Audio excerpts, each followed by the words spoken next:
على حبيبك خير الخلق كلهم محمد سيد الكونين والثقلين والفريقين من عرب ومن عجم هو الحبيب الذي ترجى شفاعته هو الحبيب. السلام علیکم ورحمۃ اللہ وبرکاتہ. الحمدللہ رب العالمین وصلی اللہ وسلم علی نبینا محمد وعلی آلہ وصحبہ اجمعین ومن تبعہ باحسان الی یوم الدین. اما بعد. حضرات، اسلام کامل اور مکمل دین ہے جو ہماری زندگی کے ہر شعبے میں رہنمائی کرتا ہے، اور یہ رہنمائی اللہ تعالیٰ نے اس کے لیے ہدایات قرآن مجید میں نازل فرمائیں، اور رسول اللہ صلی اللہ علیہ وسلم نے اپنی پوری زندگی اس کا نمونہ پیش کیا تاکہ امت کو بعد میں کوئی پریشانی یا پرابلم نہ پیش آئے. آپ نے زندگی میں پیش آنے والے مختلف کام، مختلف معاملات، چاہے اس کا تعلق حکومت کے ایوانوں سے ہو یا عدلیہ کے یا تجارت کی منڈی میں ہو یا گھریلو زندگی میں یا مساجد کی باتیں، ہر جگہ آپ نے رہنمائی فرمائی ہے. کامیابی کے لیے ضروری ہے کہ ہم رسول اللہ صلی اللہ علیہ وسلم کو رہبر و رہنما تسلیم کریں. اسوہ حسنہ آپ کو بنایا گیا تاکہ ہم آپ کے بتائے ہوئے طریقے کے مطابق زندگی بسر کریں. مگر عموماً دیکھا گیا کہ اس وقت مختلف شعبہ زندگی سے تعلق رکھنے والے باوجود اس دعوے کے کہ ہمیں رسول اللہ صلی اللہ علیہ وسلم سے محبت ہے، مگر ہم آپ کی تعلیمات کو قبول کرنے کے لیے تیار نہیں، عملی زندگیوں میں آپ کی باتیں ماننے کے لیے تیار نہیں. ایک سیاستدان جو یہ کہتا ہے کہ مجھے رسول اکرم سے بڑی محبت ہے، جلوس میں بھی نعرے مارتے ہوئے نکل رہا ہے، مگر جب وہ صبح اپنی سیاسی کرسی سنبھالے گا تو وہاں اس کا سیرت سے، سنت سے، نبی کی ہدایات سے کوئی تعلق نہیں ہوتا.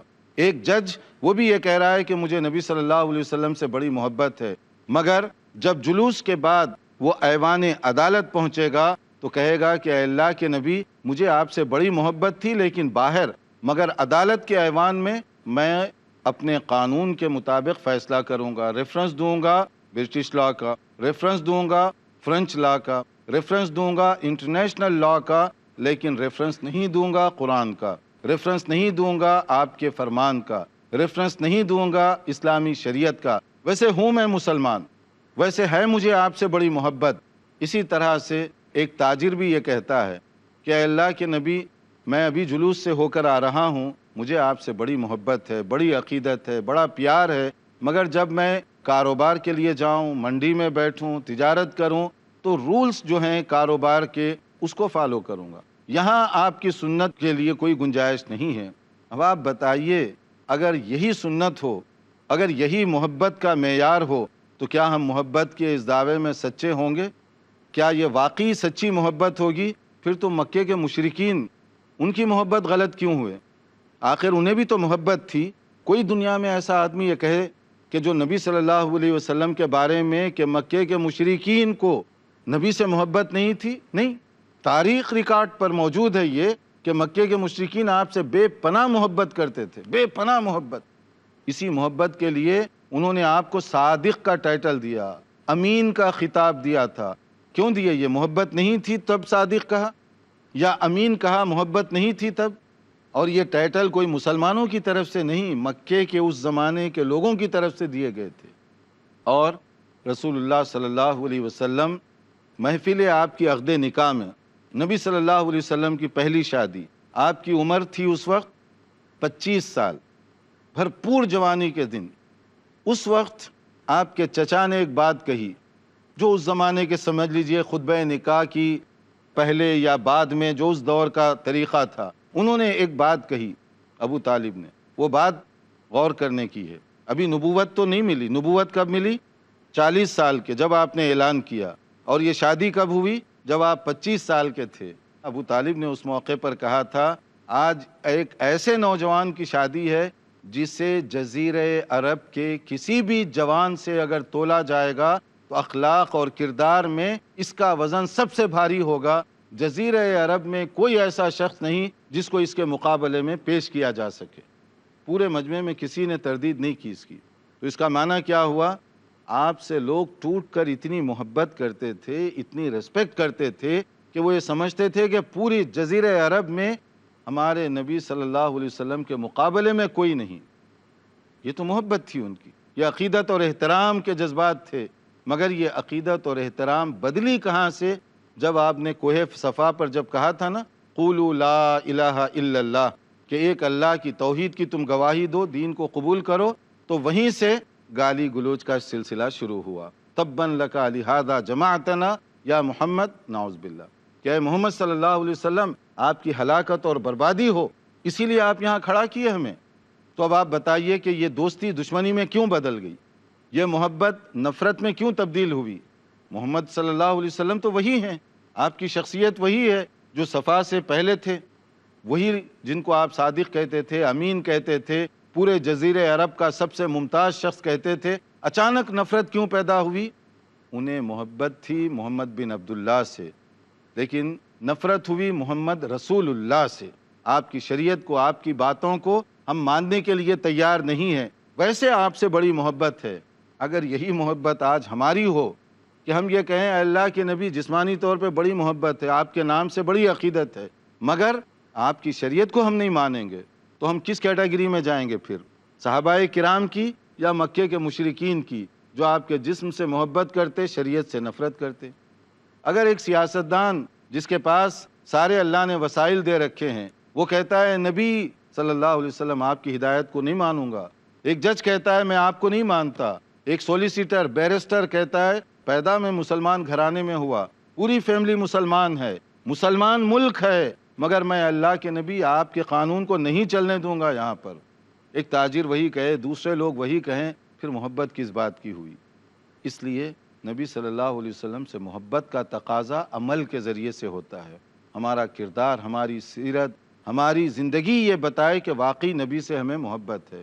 ہم نے گزشتہ حدیث کی مشہور کتاب بلوغ المرام کا ایک چیپٹر، جس میں قضاء اور عدلیہ، جوڈیشری کے بارے میں کچھ باتیں بتائی گئی تھیں، اس کے بارے میں ہم نے بتایا کہ یہ اللہ احکم الحاکمین کا بنایا ہوا قانون ہے، اس سے بہتر، اس سے اعلیٰ اور اس سے بہتر انصاف کا اور کوئی ذریعہ نہیں ہو سکتا، کیونکہ اللہ تعالیٰ خالق ہے، خالق سے زیادہ مخلوق کو ضروریات کا علم نہیں، وہ احکم الحاکمین ہے، اس کے فیصلے سے بہتر کوئی فیصلہ نہیں کیا جا سکتا، حاکم کوئی اس سے بہتر نہیں ہو سکتا، وہ عالم الغیب ہے، وہ جانتا ہے، تو اس لیے کوئی دنیا میں عالم الغیب نہیں ہے۔ اس لیے نبی کریم صلی اللہ علیہ وسلم نے قضاء اور عدل کی بنیاد ایک تو تقوی کے بعد تقوی کے اوپر رکھی، پھر آپ نے کہا صلاحیت کے بغیر یہ منصب کو نہ اٹھاؤ، اس لیے کہ یہ جہنم میں لے جانے کا ذریعہ بھی بن سکتا ہے اگر اس کے تقاضوں میں تھوڑی سی بھی کمی تم کر دو گے۔ اور عدل کرنے میں جو میکسیمم کوشش ہو سکتی ہے، زیادہ سے زیادہ انسان جو کر سکتا ہے وہ کریں۔ اگر کہیں کوئی غلطی ایسی ہو گئی جو انسانی طاقت کے باہر ہے، تب اللہ تعالیٰ معاف کرنے والا ہے۔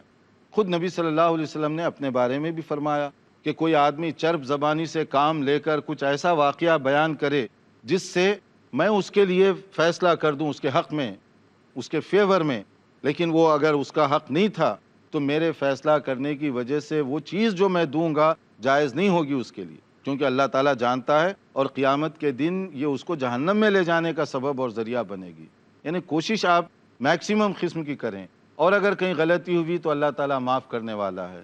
پھر جج، عدلیہ اور اس سے متعلقہ جو ڈپارٹمنٹس ہیں دنیا بھر میں، اس کی ناکامی کے جو اور اسباب ہیں، ان میں سے ایک سبب جس کا یہاں علاج بھی بتایا گیا اسی چیپٹر کے اندر، وہ کیا ہے؟ لعن رسول اللہ صلی اللہ علیہ وسلم الراشی والمرتشی، کہ نبی کریم صلی اللہ علیہ وسلم نے لعنت فرمائی۔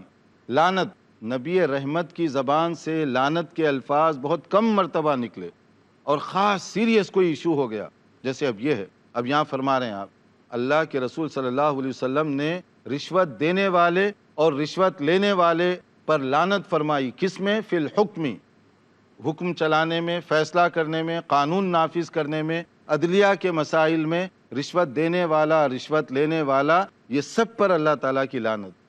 اب آپ سوچئے کہ اس میں یہ کتنا سیریس ایشو ہے، اور یہ رشوت کی وجہ سے کہاں کہاں سے کیس متاثر ہوتے ہیں۔ پولیس ڈپارٹمنٹ جو گرفتار کرنے والی ہے، جو مقدمہ پہلی سطح پر درج کرنے والی ہے، انکوائری کرنے والی ہے، کیونکہ انہی کی انکوائری کی بنیاد پر کیس آگے چلے گا۔ پھر اس کے بعد وکیل حضرات کا اپنا الگ معاملہ ہے، ان کے اپنے جو طور طریقے ہیں۔ ایک آدمی آپ کے پاس آ رہا ہے، اللہ نے یہ صلاحیت دی ہے، آپ بیرسٹر ہیں، آپ قانون دان ہیں، لیکن آپ مجرم سے کہہ رہے ہیں کہ میں آپ کو بچا لوں گا اگر آپ یہ کریں، یہ کریں، یہ کریں۔ گویا ظالم کو آپ اس کی حوصلہ افزائی کر رہے ہیں، اور ظالم کو آپ بتا رہے ہیں کہ یہ قانون میں لوپ ہولز ہیں، ان کے ذریعے سے میں آپ کی مدد کر سکتا ہوں۔ اب آپ کو یہ بولنا ہے، یہ بولنا ہے، یعنی قرآن لے کر آپ کو یہ جھوٹ بولنا ہے، یہ جھوٹ بولنا ہے، یہ جھوٹ بولنا ہے، یہ ٹریننگ دی جا رہی ہے۔ دیکھتے رہیے پروگرام، ایک وقفے کے بعد حاضر ہوں گے انشاءاللہ۔ محمد سید الکونین والثقلین۔ ناظرین، وقفے سے پہلے ہم بتا رہے تھے کہ اسلام میں عدلیہ کا پیشہ بہت ہی مقدس اور بہت ہی ذمہ داریوں کا ہے، کٹھن ہے بہت زیادہ، اس لیے کہ اس کی رسپانسبلٹیز بہت زیادہ ہیں۔ اسی لیے کہا گیا جو قاضی یا جج بنا دیا جائے گویا کہ بغیر چھری کے وہ ذبح کر دیا گیا، اتنی بھاری ذمہ داری ہے۔ تو اس لیے جو لوگ ایوان عدالت میں قدم رکھیں سوچ سمجھ کر رکھیں، کہیں ایسا نہ ہو کہ جب ہم سب کمزور ہوں قیامت کے دن، اس وقت جب اللہ تعالیٰ سب کے لیے منصف اعلیٰ ہوگا تو اس وقت ہمیں ندامت اور پچھتاوے کا سامنا کرنا پڑے۔ اس وقت سے پہلے آدمی کو سوچنا چاہیے۔ تو یہاں نبی کریم صلی اللہ علیہ وسلم نے قضاء اور عدل کے جو چند اصول بتائے، اس میں سے ایک اب شہادات وغیرہ جو گواہیاں پیش ہوں گی، اس سلسلے میں آپ نے ایک خاص جو بات بتائی کہ اگر آپ کو معلوم ہے کہ اس کیس میں فلاں شخص مجرم ہے تو آپ گواہی چھپائیے مت، تاکہ انصاف پورا ہو سکے۔ اگر کوئی آدمی جو واقعے کو جانتا ہو اور گواہی دینا نہیں چاہتا، شہادت چھپا رہا ہے، یہ جائز نہیں ہے۔ وَلَا تَكْتُمُوا الشَّهَادَةَ، قرآن کے آداب میں یہ بات بتائی گئی کہ آپ گواہی کو مت چھپاؤ۔ اور نبی کریم صلی اللہ علیہ وسلم نے فرمایا الا اخبرکم بخیر الشہداء هو الذی یأتی بالشہادۃ قبل ان یسألها، بہترین گواہ، وٹنس، صحیح مسلم کی حدیث ہے، وہ شخص ہے جو پوچھے بغیر صحیح بات کی گواہی دینے تیار ہو جائے، کچھ دین لین کے بعد، بھاؤ تاؤ کے بعد نہیں، بلکہ آپ پوچھے بغیر تیار ہو جائے۔ اور اس کے مقابلے میں جو دوسرا شخص ہے، قیامت کی نشانیوں میں سے آپ نے بتایا کہ ایسے لوگ ہوں گے جو شہادت دینا چاہیں گے مگر ان کی شہادت نہیں لی جائے گی، یعنی قیامت سے پہلے جو خرابی اور بربادی پیدا ہوگی اس میں سے ایک ثم یکون قوم یشہدون ولا یستشہدون، بعد میں کچھ ایسے حالات پیدا ہو جائیں گے کہ گواہیاں بکنے لگیں گی، لوگ چاہیں گے کہ ہمیں گواہ بنا لو لیکن ان کی گواہی قبول نہیں کی جائے گی۔ عجیب بات ہے، یہ 1400 سال پہلے نبی کریم صلی اللہ علیہ وسلم نے بتائی، لیکن آج مختلف عدالتوں کے آگے پیچھے آپ دیکھیں گواہیاں برائے فروخت ہیں۔ کتنے ایسے لوگ ہیں جو گواہ دینے کے لیے تیار، جنہیں یہ معلوم ہی نہیں کیس کیا ہے، جو یہ جانتے ہی نہیں کہ واقعہ کیا ہوا۔ تو نبی صلی اللہ علیہ وسلم نے 1400 سال پہلے یہ بات بتائی تھی۔ ایسا دور بھی آئے گا کہ لوگ جو ہے اپنے آپ کو پیش کریں گے گواہ کے لیے، لیکن قبول نہیں کی جائے گی ان کی گواہی، ان کے بیک گراؤنڈ کے حساب سے، ان کے کیریکٹر اور ان کی سیرت کے حساب سے۔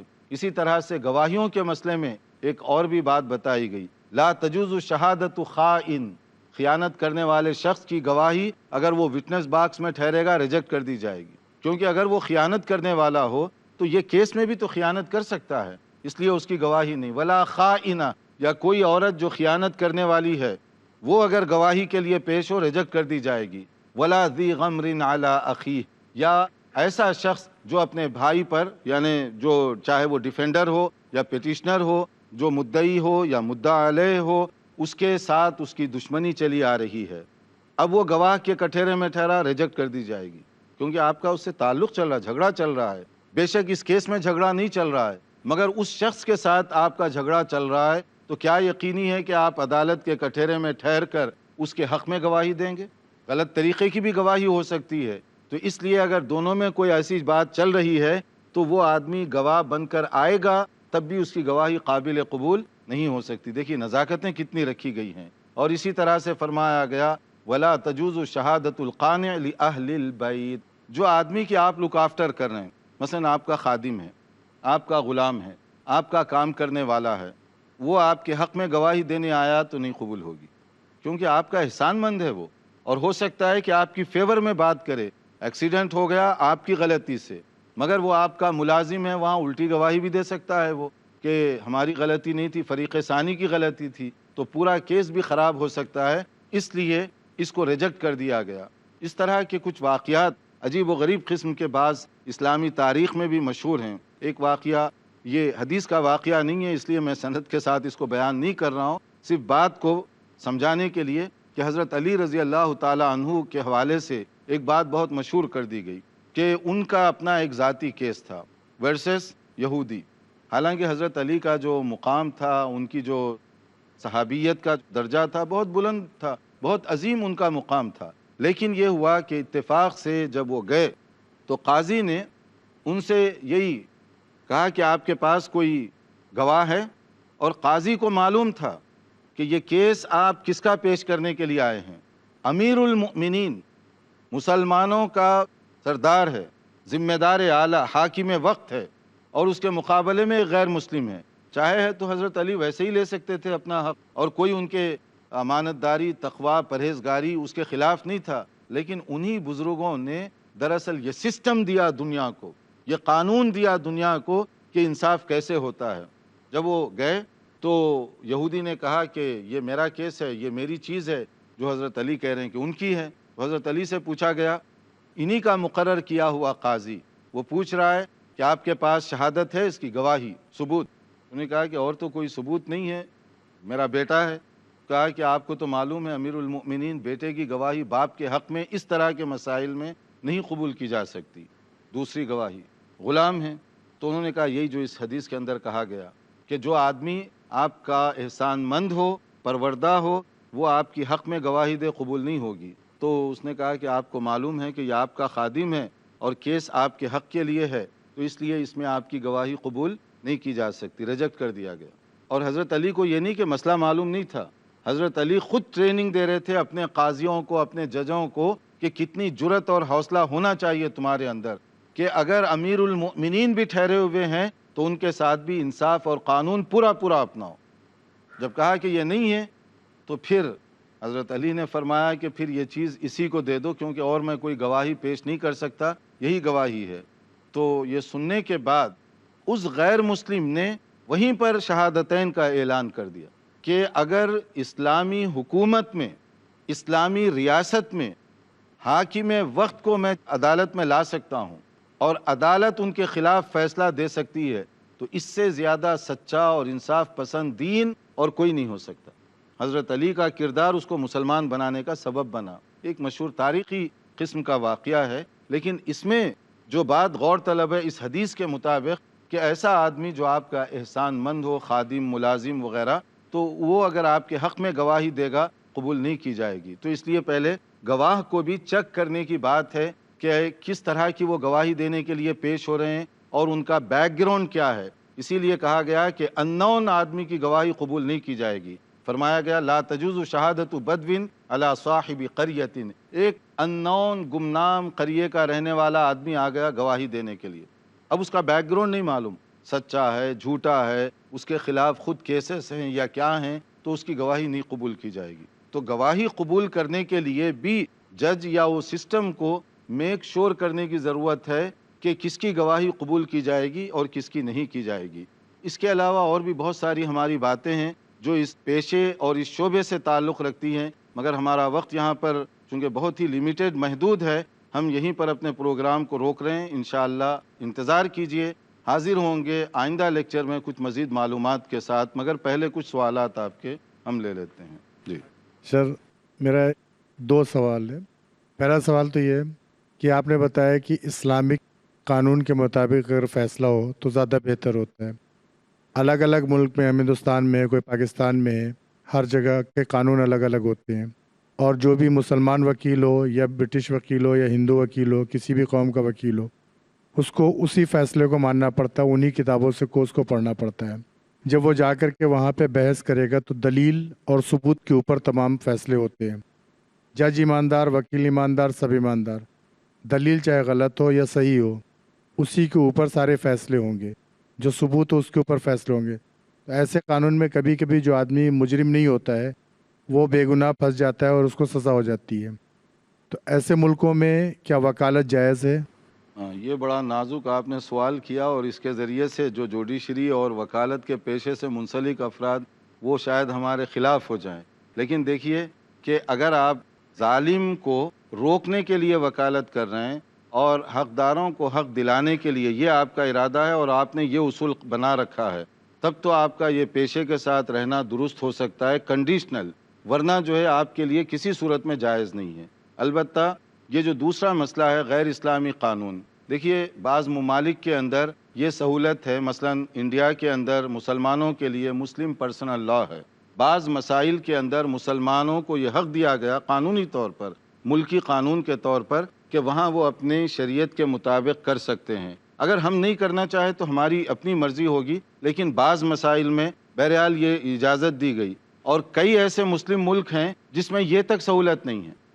یہ عجیب و غریب بات ہے کہ انڈیا جو سیکولر ملک اپنے آپ کو کہتا ہے، وہاں مسلم پرسنل لاء کا ایک تصور ہے، اور بہت سارے ایسے ملک ہیں جہاں یہ نہیں ہے، اور بعض مسلم ملک اپنے آپ کو کہتے ہیں، یعنی مسلم سے مراد اکثریت وہاں مسلمانوں کی ہے، وہاں بھی جتنے مسلم پرسنل لاء کو انڈیا میں حقوق ملتے ہیں اس سے زیادہ حق نہیں دیے گئے، وہاں بھی وہ کہتے ہیں نکاح، طلاق، وراثت وغیرہ وغیرہ، چند مسائل آپ شریعت کے مطابق کریں، باقی چیزیں شریعت کی نہیں ہیں۔